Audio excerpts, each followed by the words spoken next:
What's going on, everyone? My name is Justin Nava. I am one half of Church Training Academy, and this is a place where we'll show you how to use and exploit technology to get your message out into the world. And right now, we are recording this on week 4 of the coronavirus pandemic.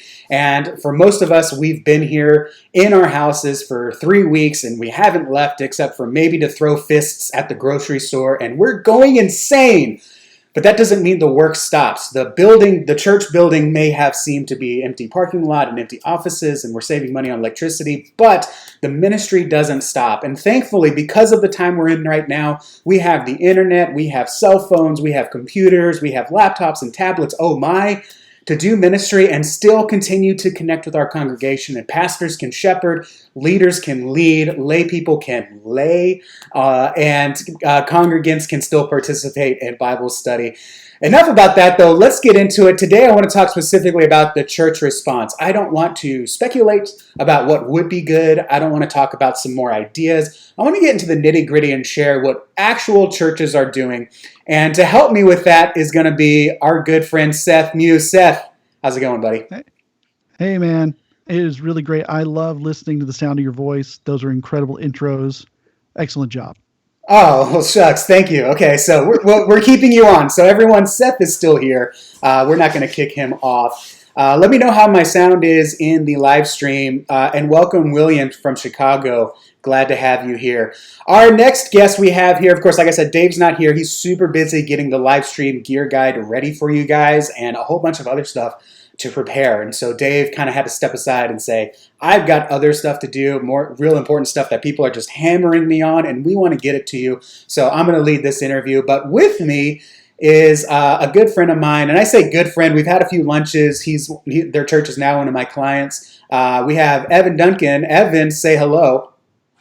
Hey guys, thanks so much for having me. And yeah, I'm excited to get to spend time with you. And I wish that my background was as cool as either of yours here in my trapped guest bedroom hiding from my child. So I think we're doing well because Evan feels bad. So I think we're okay, you and me and Seth. Evan has a passion for communication and the good news of Christ and love for all people. And Evan and his wife, Brittany, and daughter, Junia?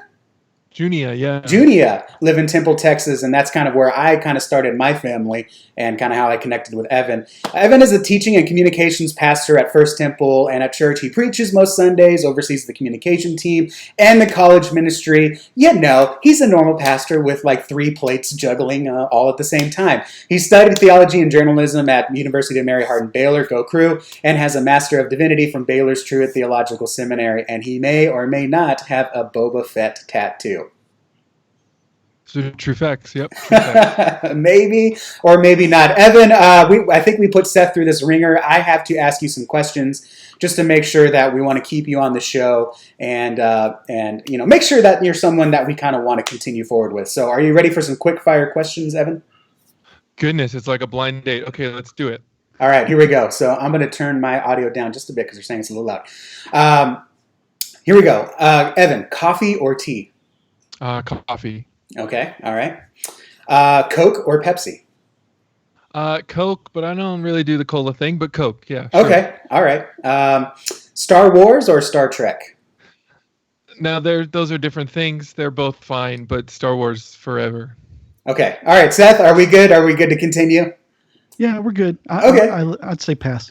Passing. Very cool. Passing grade. Great, cool. So, Evan, tell me, I think everyone's on here that's going to be live. If anything that's said right now that you have a question about, by all means, guys watching the live stream, use the chat. We want to hear your questions. We want to make sure that we answer everything for you. And if you are doing something at your church, question of the day, if you're doing something at your church that you really like and you wish you saw more churches doing, put that in the comments as well because we want to share that and celebrate that with you. So let's kick it off. Evan, tell me a little bit about the Central Texas area, the Temple area.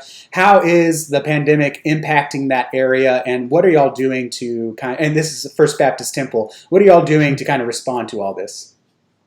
Yeah, we are right between Austin and Waco and on the way to Dallas. So It's a fairly medium-ish to large community. We're also right next to Fort Hood, so there's lots of people in our county, and that means there's lots of opportunity for spread. We also have one of the big hospital networks, a big hospital in our town. So a lot of our church is medical workers. That makes up a big part of our congregation. So there's some interesting connections there for how we're dealing with things. How our church is responding. We have been in conversations with our medical folks from fairly early on.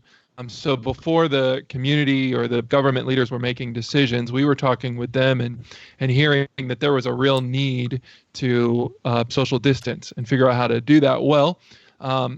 We reached out to other churches in our community, ended up meeting 5 of the largest churches in our city, and kind of tried to collaborate together so that whatever action we took, we canceled services kind of on doorsteps that all the churches are sharing. We're trying to share resources and help each other out in the midst of this. And I think unity has been something that's pretty cool for us to try to model in the midst of kind of the craziness. So we've not met for 4 weeks now in person, but we're doing the live stream thing and we're trying to engage in lots of different ways online. And if you haven't, if you're interested in seeing First Temple's live stream, I think y'all do it really well. Y'all have obviously had a bigger budget and a blessing that way, and I really enjoy your live stream and really enjoyed kind of how y'all are going forward with this. One unique thing that I want to make sure everyone knows, and I have not seen it anywhere, and a lot of areas are the opposite of the Temple area. The churches in the Temple area seem to be very cooperative. In that one thing I know Vista does, and correct me if First Temple does this too, is Vista, when someone comes up to Vista and says, I have this idea for a ministry, one of the things that they do is they say, is there another church in this area that's already doing that ministry? And then let's support them instead of trying to start it up ourselves and start it from scratch. Let's move on to something that's actually established and pour resources into there and be better stewards of our resources. That's pretty unique to the Temple area. Am I right on that? Is it still like that?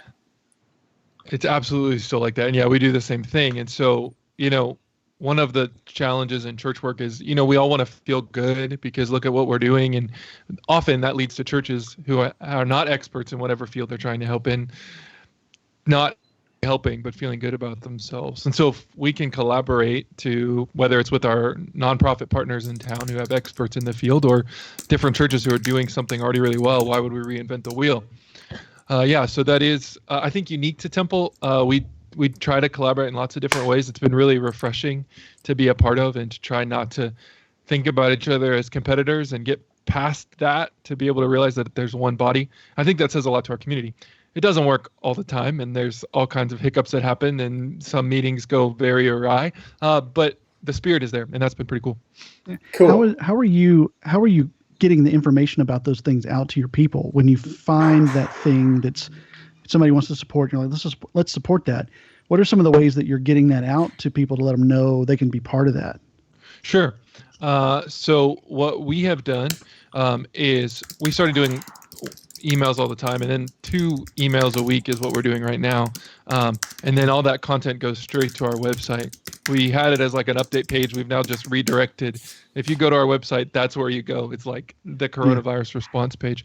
And so we've created different portals of ways people can help with community partners or whatever those things are. So the hospital reached out saying, hey, we need masks, and here's the way you can make masks at home that you can donate. Well, we could all share that among the churches and then post it there. Or the need for blood, how to do blood drives and stuff like that in our context. So that's how we share it.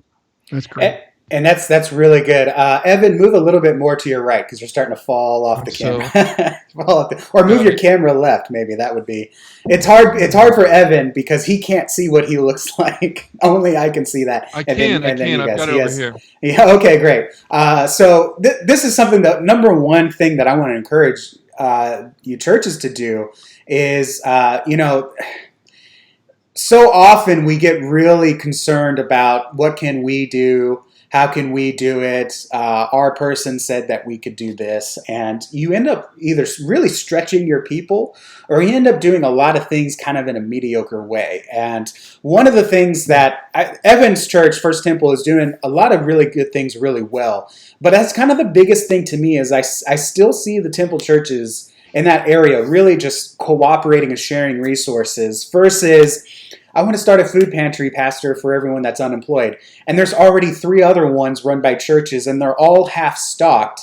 And Right. it's kind of a morale thing too, because when you see a pantry that's half stocked, you're just kind of like, well, nobody else is giving anything. There's probably some. Whereas if you have one pantry that's really well stocked, that everyone's pouring into and communicating, it's that morale thing. You see people doing it, and it's like, man, that thing is awesome. Let me do some more of it. And I think sometimes leadership has that fear of, well, if we cooperate resources, then people are going to see someone else doing it better than us, and so they'll want to go to that church, or they won't want to come to us for something. They'll just go to another church. And is that really is that a baseless fear, Evan, or do you think there's some truth into that?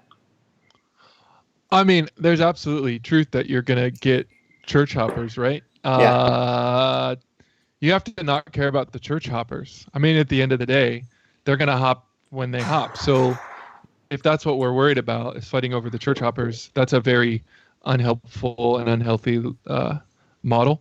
So yeah, I mean, we're probably most collaborative in the college ministry. We do a community-wide service. And yeah, I know I've got students that have jumped ship and other students have come to me. And usually we're like, okay, but you need to go back and tell the church that you left and why. Because why are y'all, I mean, that's not helpful for anybody to not invest where you're planted. But yeah, it happens. It's a risk. We think it's worth the risk. Yeah, and typically, like you said, you're right. If that is what you think is going to, they're going to hop because they're going to hop. I mean, they're going to hop anyway. There's going to come a point where something happens and they're just in that, it's in the nature. So, until the heart change happens, that's just not something to gauge all that by.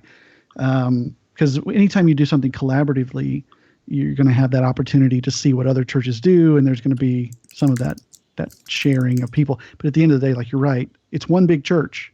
You got to grow where you're planted and invest where you're planted. But there's going to be those people that do that, and you can't make your decision based on that. Right. Yeah, and Chris in the chat said, I get the fear, but the churches need to help the pantries and services that are already established and have a very good system in place. And I took Lean certification, where it's all about the systems and processes and building processes, but mainly getting rid of waste.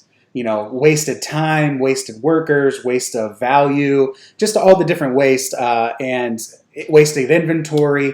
There's 7 of them. The acronym is TIMWOOD, but it was all about getting rid of waste. And the problem is if we have a bunch of these little, for example, pantries, then we're all trying to figure out how do we get the supplies, how do we stock them, how do we secure them, how do we distribute them, how many volunteers do we need, versus one local place where we can all come together and supply and feed into it, and only one person is having to administrate the schedules, the security, and all that stuff. So I really enjoy seeing that.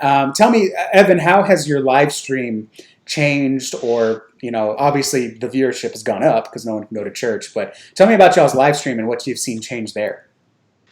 Yeah. So we decided to kind of scrap everything that we do and reimagine in this context, right? We, talking to our medical professionals pretty early on, they were like, this is going to be a while. So we thought, well, there's a lot of things that we do that is great, but we've done it for the sake of the room, right? For however many hundred of people in a room, right? And that's a really beneficial thing for that time. That's not the same experience on your couch when you have a 1.5-year-old going crazy, in my context, on the floor, and you're trying to keep up with that. It's not the same if you're alone. It's not the same with your family, right? So we just kind of changed our method of doing things. We also realized, we're a medium-ish to large-sized church. We've been blessed with some pretty good budget for live stream, but if people want really well-produced church, they don't need to come to us. That is out there, and there is better music and there is better preaching. I say that as one of the preachers available, right? They can listen to whoever they want on a screen. So we really tried to focus on localization and connection, and how do we make it more connected. So that's led to, we do a prayer time at the end of every service. where we do we have these prayer prompts that we were already doing for Lent anyway. We modified those, and then we just go through those at the end of our stream and try to be really intentional and focused. Any updates about things in our community that we can do is helpful. I was skeptical about how singing would work. I'm not super into the singing through a screen thing. I was astounded by how moving I found our worship experience to be. So I think, in the midst of crisis, art has a lot to say. So we're doing worship, but it's not as much of the music side of it. Our sermons have been scaled down in length pretty dramatically. So we try to finish at about 40 minutes. I think that's pretty typical now. So, and about a lot of that is spent in prayer. So that's how that's shifted. I really like that. Sorry, go ahead, Seth. Are you guys doing anything for, the breakdown of small group and meetups in that sense too, in addition to the worship live stream, or is it just that right now? It's all based in the area. So like adults, we've sent training out so that they can do Zoom meetups. We do a YouTube live for students. We do a thing for kids. Cool. We added a story time, like an old school children's moment to our live stream. We do not do kid stuff in our normal service, right? But that's not something. So that was a cool thing that we added for Sunday morning. That's cool. College, we do Instagram Live because that's where they're at. So we try to be contextual on that. That's great. Is there anything else you're doing throughout? So you have the main worship, right? Is that still on Sunday mornings, or is that on a different time? It's still on Sunday mornings, and we pre-record part of it, and we do part of it live. Okay, cool. And then you said you have the student devotional, you have the children's stuff there. Is there anything else you're throwing into the mix that you haven't done before? Yeah. So another thing we've kind of tried to do is lean into ancient practices. So we've started doing midday prayer on Facebook Live every day at noon. So we just do a prayer time where people can actually comment and we can live pray for those requests while going through some scripture, which has been super grounding and helpful just for my spiritual life, to give some resources and then just like pray as a people. Because again, they can get better teaching and music videos and stuff somewhere else. We can pray together as a community. So that's cool. Seth, awesome. What are you seeing either at your own church or other churches? What are you seeing that's really kind of catching your eye? Well, I love it when the church has found ways to break up kind of their sermon materials across the week and finding ways to connect to people. I think that the ones that are really winning right now are the ones that are kind of abandoning what we used to do and trying to figure out, like, okay, I'm a pastor, I got to reach my people. How am I going to do that right now? And getting real creative about it and saying, let's just think outside this box here and figure out how we're going to connect. So using tools like Zoom, using email more effectively, texting services more effectively, posting conversational content on social media rather than just announcement, information-driven content. And I think I've seen some churches that really have succeeded by finally starting Facebook groups as part of their strategy on Facebook, realizing that, man, we post stuff on Facebook, nobody sees it. What's going on? Oh, it's because it's a page and Facebook hates everybody. So let's put it on the groups and then they'll actually see it. And then you can even take those groups into parents groups and, running groups and random things like that just unite people around stuff that they can't do right now, but love to talk about, love to be part of that community. And it's just anything that churches can do to make their people feel like they belong and they aren't forgotten, that they're seen, that they're not just hidden away in a house to wait this thing out and we'll all emerge blinking and shiny again one day. It's like, no, we're still with you. And I think that's the ultimate thing that I'm seeing when churches are really doing some good stuff, is that they keep in mind that the message that people need to hear from them right now is, we are with you. We are helping you. We are concerned about you. We're trying to guide you through this. We're providing resources for you. It's not just come to this thing, have this thing, do this thing, more stuff, right? It's like through these digital platforms, they're able to translate a message of hope and care to people when they're at home and really need to hear that right now because they're nervous. People are nervous. They're uncertain. They don't know what's happening. And so just seeing that familiar face show up on Facebook Live, I love that you guys are doing those midday devotions. There's a couple of churches doing that. That's such low hanging fruit, man. Just get a pastor to go on for 5 minutes and talk about a scripture. It's most of us went to school for this. So it's like, that's not hard. It's like, you want a scripture? I give you a scripture. Let's find one. Let's talk about it. I can do that. Yeah, a drop of a hat, right? Pastors can do that. And as long as they know how to work the camera, they're good. So for communicators and people like that, like we can adopt this position of coaching where we're helping them learn how to do it and help them when they don't know how. I think it's just an overarching idea of, we're not trying to put on anything that looks like we used to, right? We're just trying to reach people. It's just a very raw time for the church. And I think it's going to be, honestly, it's a nice reset in so many ways for many of us that are in the grind of the weekly at the church. It's like, man, this right here, this is what we signed up for. It's like reaching people, getting in their houses and really connecting. And it's crazy that we're doing that when we can't get in their house and actually connect. It's like, it's insane. But I see churches really, really that double down on keeping that out front are really the ones that are winning right now.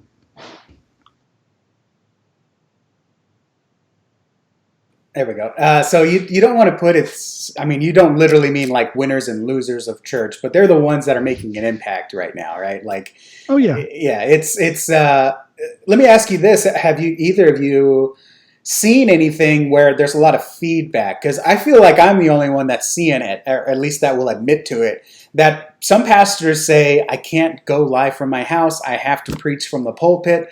I can't do a 5-minute videos. I have to give a 20, like I have to, I cannot do this. I'm outside of my comfort zone. And Dave would be the first one to tell you, my normal co-host, it's not about you. Get out of your comfort zone. But at the same time, I understand that when you are out of your comfort zone, the message suffers. And then it's like, well, is there even a point? Have either of you had any feedback or even pushback of, man, I can't do this. We got to figure out another way. Yeah, we have some. Especially at the beginning, initial pushback of, is this really going to be that? Is this really this thing that's going to be a while, or is it just going to be a week or two and we can get back to normal? It reminds me, I was studying journalism and theology during when all journalism was going digital. And there was this thing that happened where journalists were either going to figure out how to work a video camera and how to adapt, or no longer be journalists, right? And it feels very similar to me on this, we can figure it out to do ministry, or we can stop doing ministry. This is how we do ministry now. This is a new context, and the gospel can flourish in whatever context that it's placed, but you got to go into the context. So, we've had to do a lot of trainings on how to turn on a Facebook Live, and we've had to make a few Facebook burner accounts for some of our pastors who don't use it, right? We've a burner got some account. great I love names that. on it, right? We've had to get creative. But I think the reality is, genius. How are we going to survive otherwise? And if you can communicate that, and if your leadership can model it, right? So we're blessed in that our kind of top level leadership are willing to adapt and go that way and lead by example. And then everybody else is like, okay, we're going to figure this out because that's the only option. Yeah. And I totally agree. I love Facebook burner account. That's such a good idea to create something that doesn't matter. You can just try stuff. That's awesome. I'm glad you said that. I'm writing it down, sharing it. One of the things I would say is when pastors are and hear me, what a difficult job it is to be a pastor, especially today. Very difficult. It's already hard enough to just do the weekly with your people, but then there's the outside that, we have a little PR problem at the moment in the church. So, just things are not great in some areas. So it's tough to be a pastor, especially one that has political views of any kind. So, it's just insane. So I totally get that. And so we throw this on you and it's like, oh my God, are you kidding me? But what this is, I think when we find pastors or leaders that are really pushing back on this, my impression is that, well, and what I hear the most is we want to provide some sense of familiarity. It's familiar. And my response to that is, I get that, I understand why you want to have it be familiar. But let's not pretend it's really about familiar for them.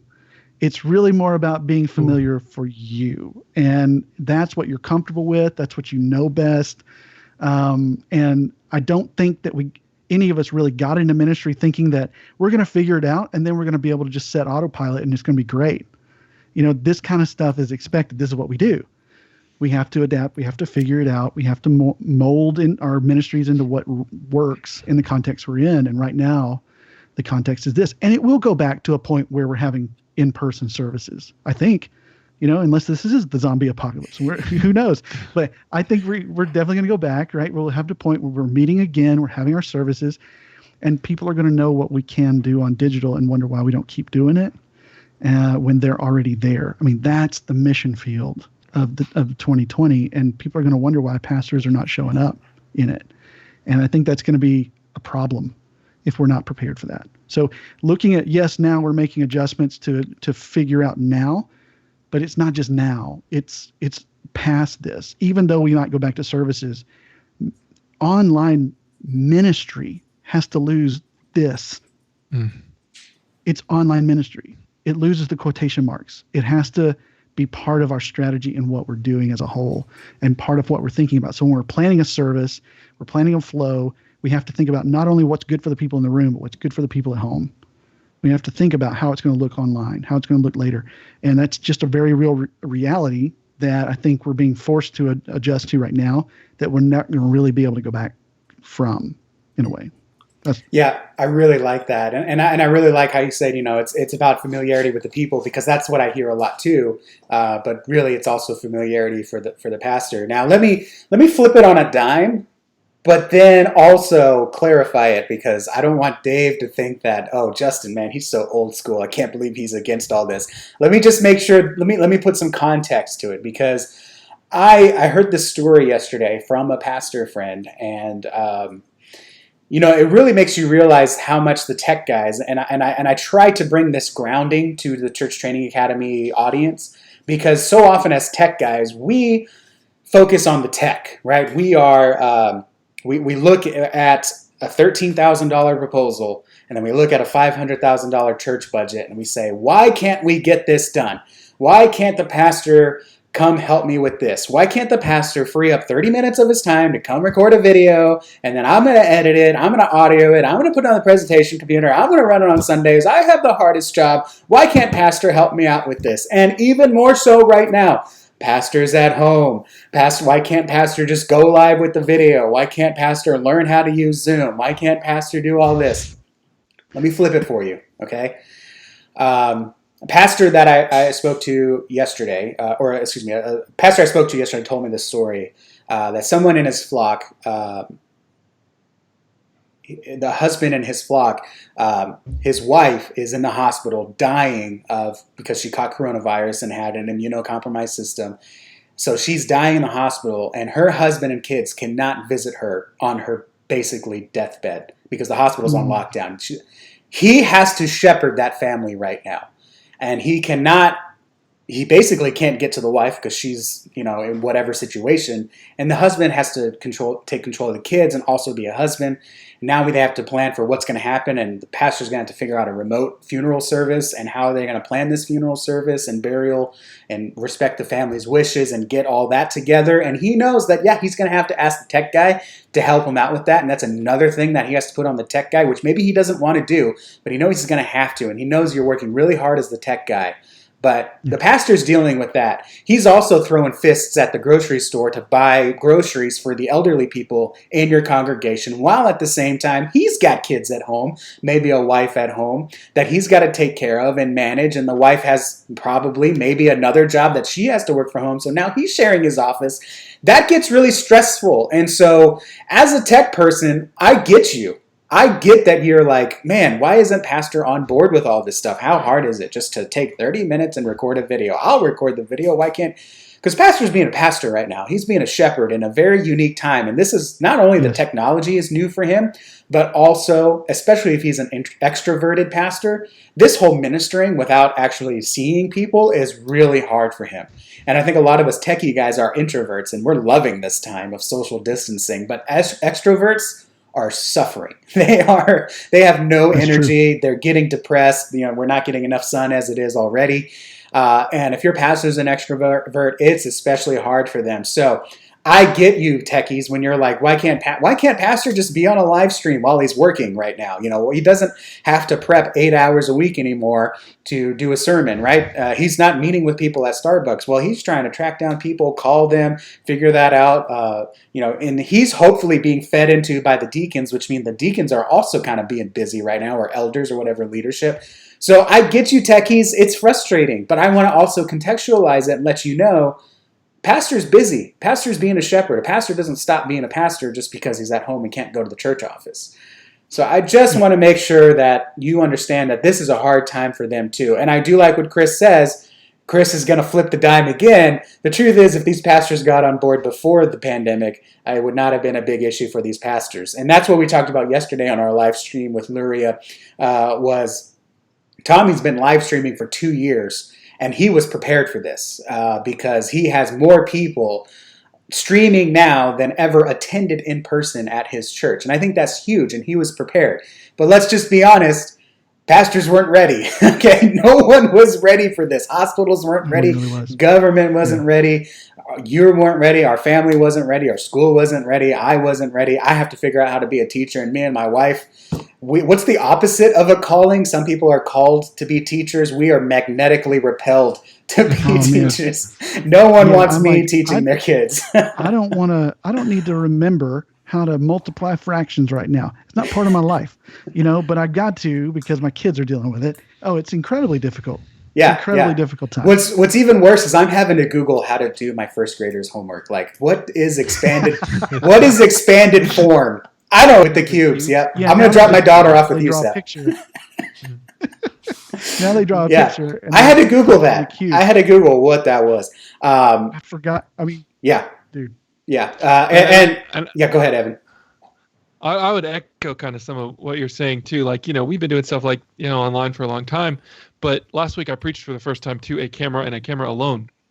And like, I have spent years figuring out how to communicate to a room of people. It is different. I mean, it just is different. And that doesn't mean we don't learn how to do it and adjust, because we have to, right? We have to. But everything is different and hard, and we have to, it's just like learning how to communicate to a new demographic of people, or people with different baggage or a new context. It's just a different beast. And all of a sudden, I'm writing and studying, and it's everything that I've been learning how to do, I have to change it overnight. It's a challenge. Yeah, 100%. I think we're all learning things about ourselves right now that we probably didn't know as well. So there's a time of self-discovery that you may not like what you're learning. For me, I came home, I started working from home and realized that, man, I am more of an extrovert than I thought I was. I'm still technically an introvert, but I need to connect with people to really get going in the day. Like, people are kind of like coffee to me. And it's a really weird situation, because I always thought if I were isolated and alone for the rest of my life, it wouldn't drive me crazy. So it's been a really weird situation. So pastors are coming out of their office and they're at home and realizing just how distracting people are, how difficult it is to be around. If they're super introverted, I didn't know I was that introverted, or maybe getting started and staying on task is a challenge, and you're used to having a very quiet office that no one comes in if the door's shut, and now that door it may not even be there, because there's people coming in, and you're going, I can't get anything done. It's such a weird situation that pastors are struggling with, in addition to having to be on camera. All right, so let me talk to the pastors here. Pastors, this is a really hard time for you. I know. When you graduated seminary, you knew, hopefully, that you were not going to make a lot of money in your lifetime. You knew that you were going to be awaken up at midnight, 1 a.m., 2 a.m. because a student in your church was going to get in a car wreck, someone in your church was going to have a heart attack, or you had to make some kind of hospital visit in the middle of the night. You knew that. You knew that you were going to have to minister to people that a normal person would treat like trash, but you were going to have to difficultly show the love of Jesus to them. Difficult at times, right? Passionately at all times. You knew that you were in for this ride. You knew that you weren't going to be driving a really nice car. You knew that you were going to be doing a lot of your own repairs. You knew that you wouldn't be living in the nicest of houses because maybe you were going to live in church housing. You knew all these difficulties were coming up. You still took the job. And right now, you have a job to do your job online. This is another difficulty that you didn't sign up for, but you're still going to have to do. And yeah, you didn't know about it when you graduated seminary even 10 years ago. But this is the reality of the world. You're going to have to take some time away from your family, away from typical ministry, and you're going to have to watch a 10-minute tutorial on how to use Zoom. You're going to be blushing because a Zoom or live stream is going to go down in the middle of a Zoom Bible study. You're going to have to figure all that out because you didn't figure it out a year ago when we tried to tell you, hey, this is a great way to do ministry online. Email is a great way to get people set up. And now you're like, how do I email 200 people without Google flagging me as spam? We've talked about that. How do I go live? How do I make it look good? What lighting do I use? What audio do I use? There's a reason why Church Training Academy and other organizations like us have an archive of 5 to 6 years old, because we've been telling you that this is important and this is how people want to consume. Hopefully not, but if you are, it's okay. You can repent. Hopefully you were not just saying, that's not for us. We don't need that because we're happy where we are right now. Let me ask you this. Are you happy now? This is what you asked for. In doing nothing, this is where you're at right now, where you're scrambling to figure it out on your own. The good thing is I'm here, Seth's here, even Evan's here to share with you how to respond to that, how to get on it. You like our videos, you subscribe to our channel, you're going to learn how to use Zoom, you're going to learn how to communicate with your congregation, you're going to learn how to live stream in our gear. All that stuff is here for you, just waiting. And it's not too late. We're in this for at least another month. We're halfway through it at best. And the first half was not that great. Guess what? The first half of our lives is not that great either. I wish I could undo most of what I did the first 18 years of my life, maybe even the first 24. I wish I could undo that. But it's not too late to restart, re-pick up. We're halfway through this, and you can learn it and be online next week. And it's not going to be pretty, but the people are out there looking for leadership, and they're looking for you to shepherd them through this time. It's not too late. You can jump on it. Seth and Evan, do you have any other final thoughts? No, I would just say keep trying things. This is a time that you can really experiment and get away with it. So don't be afraid to go out there and fail in front of people. It's just part of it. Social media is that way. Digital world's that way. I mean, we just had the live stream go down. You never know what's going to happen. So you have to just roll with it, go with it. And, you know, it's just something that people will forgive you for. That we're used to that polished in-person production that really doesn't have the flaws that digital can bring. And, you know, we just have to kind of understand that this is a great opportunity for us to try some things and see what works, to experiment, and just try to do the best thing we can do to reach our people, not just stay with a model, but figure it out, because this is the frontier of ministry brought straight to our doorstep, and we have a good opportunity right here to do some real good. And I would just add, you know, as you're thinking about how are we going to engage online, you've got to think about it kind of as a mission field and kind of as a new context and culture that you're going to engage with. And we know there are kind of two options to engaging with a new context. You can either let the gospel flourish in its native tongue, right, and figure out how to do what the good news of Jesus does when we bring it into a new space and let it flourish there. Or you can try to colonize it, right, which, you know, most Western Christians did for a long time, and that was awful. So you can take what you've always done and just try to cram it on the internet. Or you can say, why do we do what we do?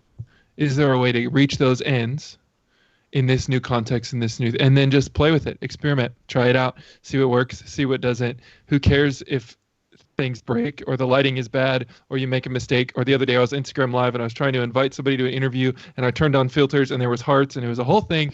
And you know what? It was awesome and it's cool. And just go for that goal, because that hasn't changed, right? The mission of what we're called to do has not changed at all. So just let's figure it out in the new context. Yeah, and I think in the same way, no one's first sermon is great.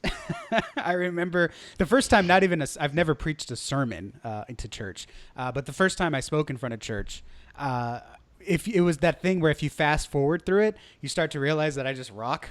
And now every time I watch that video or my first videos, I'm just talking like this the whole time, and you just never would have noticed it until you fast forward it. And, I realized that I have a rocking problem. Anytime I led worship, except for when I have a guitar, yeah, I needed nails in my shoes. You need a theme song for that. Well, Seth and Evan, thank you so much. We didn't even get into the website, firsttemple.org. You can see kind of what Evan's doing with the website. Evan, is that you, or do you have a web intern? I can't remember what you told me, how you're managing the site. I've got an awesome ministry assistant and like 2 interns that are just killing it right now that I lead. So. Yeah, I really like what they're doing with the site. Go check it out, firsttemple.org, and you can see kind of how they're using the homepage as an update platform.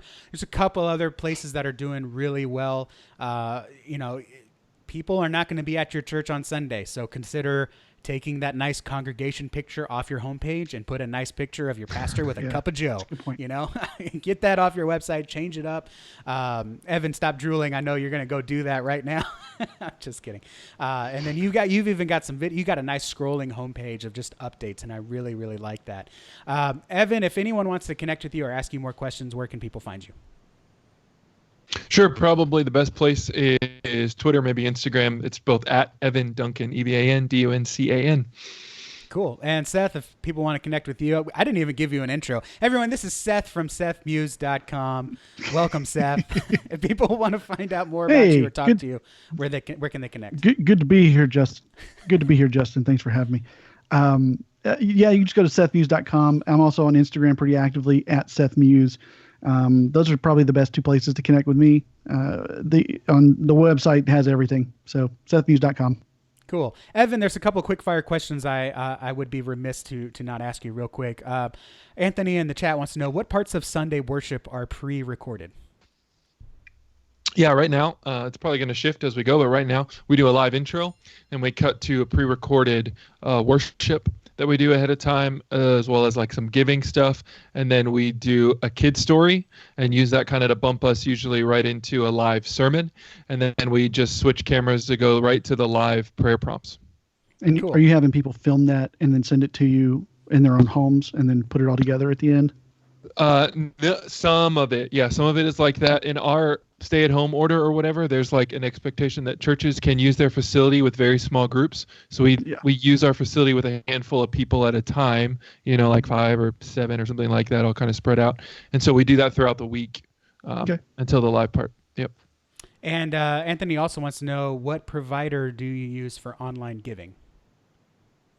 Yeah, right now it's a whole thing. It's not completely in my area. When is it never a whole thing with the church? It's a whole thing, man. Giving is a thing. We use Vanco for like our website, but we also use the Subsplash app provider that we've used them for a long time, and they have a great online app portal. That's personally what I use, and that works well for us. Cool. Seth, do you have any go-tos? I know that Planning Center giving is a good option if you're already on Planning Center as well. We had Subsplash and we had Planning Center at churches I've worked at, and they work really, really well. Easy to use, easy to integrate. So those are great options if you don't have them. I would make it really clear on your front page of your website how to set that up and how to do that. Big old button in the top right corner that says Give. That takes to a page that walks them through how to set that up, maybe even video tutorials. There's going to be a ton of people in your church that have no idea how to do that. And if you want to make payroll, it might be a good idea. But at the end of the day, people want to give to the church and they feel like, how do I do it? And I usually drop it in the plate. So I was fortunate enough to be at a church that had a large percentage, almost all of our giving came in online. Many churches are not like that. They're scrambling right now to set all that up. So another option, if people want to mail in money and checks, make that information available as well. Don't just rely on the fact that you have an address in your footer to people figure it out. Put it on your giving page, how to mail in stuff, how to wire things if you want to go that way, just whatever. Set up a Stripe account and take payments right there on the page. I don't know, but some way giving has to be really clear. So I dedicate a page to it, to helping people figure out the many ways they can do that and make it really as easy as possible. Yeah, there's a lot more to get into about giving. If you look on our page, there will be a video about live gear streaming. It's simulcast from an interview we did with Ecamm Network yesterday. We talked for about online giving for about 20 minutes, and we talked about a few different platforms. But the highlights is find one that works for your church. You don't, yes, you can use PayPal to just get online, but you're going to be spending a lot of time matching those, filing those into your system. You want to find one that will integrate with your church management system already. So that's just my one warning. But go to that video. We'll have a link down in the corner when this is all done. Thank you, gentlemen, for being here, and God bless you guys. And if you have any other questions, leave them down in the comments. We'll address them as we go on. And as always, take everything that we talked about here, everything that you learned, and go change lives.